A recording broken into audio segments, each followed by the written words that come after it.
also. They're still racking up some points. There's got themselves a lot of kills as well. But CPT with the difference maker in terms of that positioning. It's anybody's race now when it comes to those top two teams. Amazing stuff coming out from CPT. It really just came down to their positioning. The way they took the bottom of that hill, they chose not to get into any fights, although they had plenty of opportunities. They just watched. C9 was going at it up there. BTR was going at it. LH Doyu, GT Doyu. They just watched, let it all happen. They still, in that last little skirmish, ended up with 8 kills and another chicken dinner. And talking about watching, one of the actual plays there by RRQ is pretty much they got the pleasure to go ahead and land in Pochinki. Once they landed in Pochinki, they took full control of it. They made sure that DRK actually got completely destroyed there, and they stayed there for the longest time. And guess what? Their circle was just right there, so they barely had to move in any direction, and they will be right there. Sadly for them, though, CPT looking way too strong and being able to destroy him there.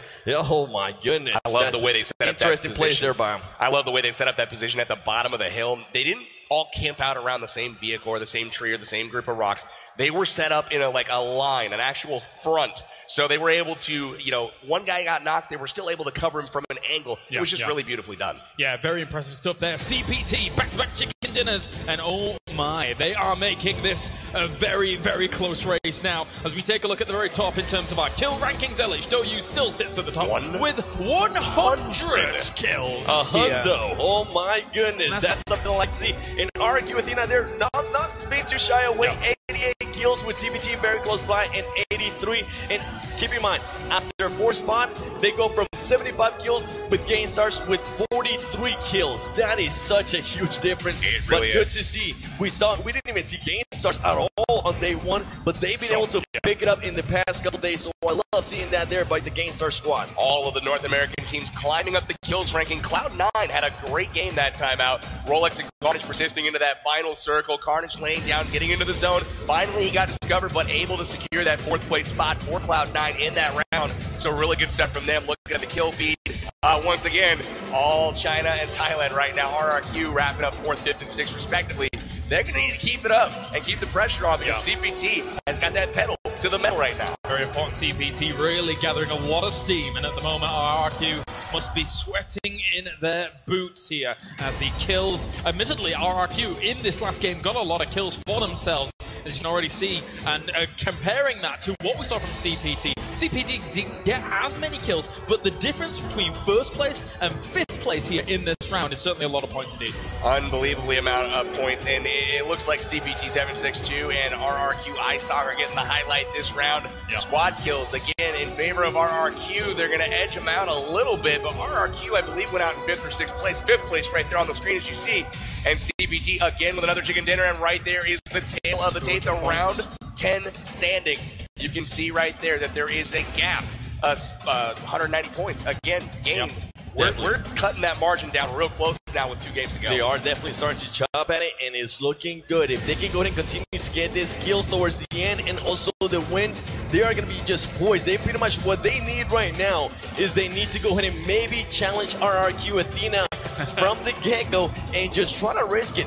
And that's something I wouldn't be surprised if we see that in the last game if it continues to be like this. If CPT is able to go ahead and get another win and they're able to go ahead and continue to gain on RRQ Athena, I honestly would not be surprised if they say, you know what, let's not go military. We know they're going to go ahead and land Pochinki. Let's go ahead and clear them off super fast and get as many kills as we can because they won those $200,000. Risky play, though. It definitely could see some strategy start to develop depending on how the points go in this very next game, round 11.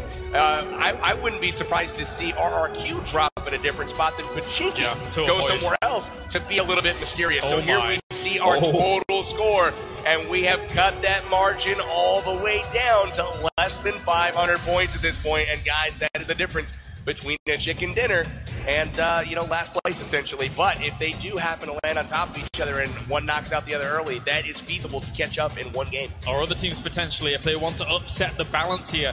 Comfortable Penguin team, if they stick to their comfort zone after we've seen them get 3 back-to-back chicken dinners in the main tournament itself, that could be massive. That lead was so much much bigger coming into today, so much bigger coming into the last 2 Game 7, and it is all to play for here for CPT. It goes to show that if you start getting those wins, especially back to back, it is going to go ahead and help you out and also get the kills.